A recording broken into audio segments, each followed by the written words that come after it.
almost as soon as the Kings of Tupelo Netflix trailer was released, the megalomaniacal gay media whore, Steve Holland, ran to the nearest camera to feed his ego, thinking that people actually, want to see his face, something other than the Grinder app in the category of men seeking men. While on WTVA, apparently he claimed to the television viewers that he was given, or he was shown something, some sort of an email between me and some unidentified person, in which he claims, I state, my intention to kill him or his mother or some such nonsense.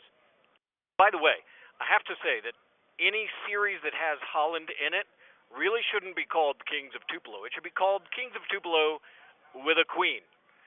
Anyway, so I mailed immediately a letter to WTVA. I even tried to call them, but the number doesn't actually ring through, to encourage those guys to invite that failed politician back to their airwaves, to show them this email that he claims so that they could verify it.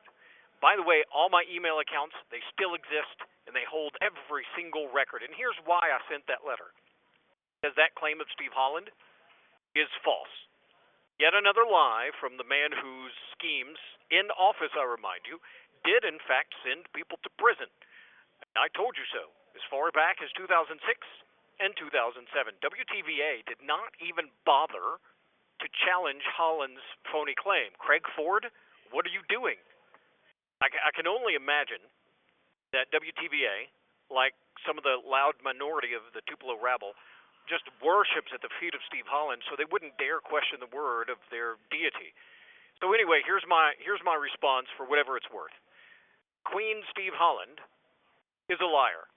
It's plain and simple. No such email exists, which is why WTVA couldn't verify it, even if they wanted. They would be co-signing his lie. Actually, in a way, they kind of already are, which makes them liable. It's slanderous, really. And they could easily fix this. They could remedy this. Simply invite him back. Record it. He won't show up with it because he's a coward.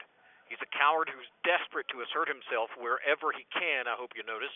I don't even understand how anyone thinks he's relevant to any of this story anyway, except that it was his mother that got one of the KC letters, if that one even existed at all, because, really is reason to doubt that. This call is from a federal prison. He isn't even part of the story of the KC letters, but his narcissism tends to make everything about him. For example, his claim that I would want him dead is just stupid. It's silly. Like him. Queen Holland, let me give you a message. Stop flattering yourself. After 2008, I never thought about you at all. So quit trying to associate yourself with me, even trying to assume the role of my chief antagonist, along with 5 others, by the way, in that same area, who act like they're a majority, even though you're not. You are not on some disposition matrix of mine. You never were. If I had wanted you dead, then why are you alive?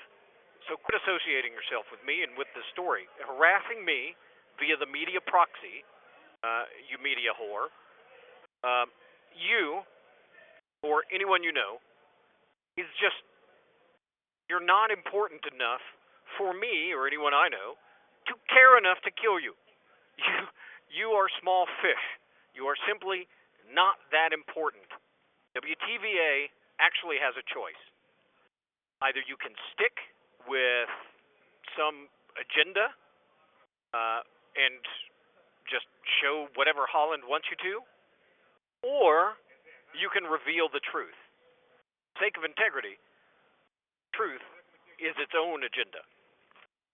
I highly suggest you follow up on my letter and do the right thing. Invite his dumb ass back and say, show me this email. Can't, he won't.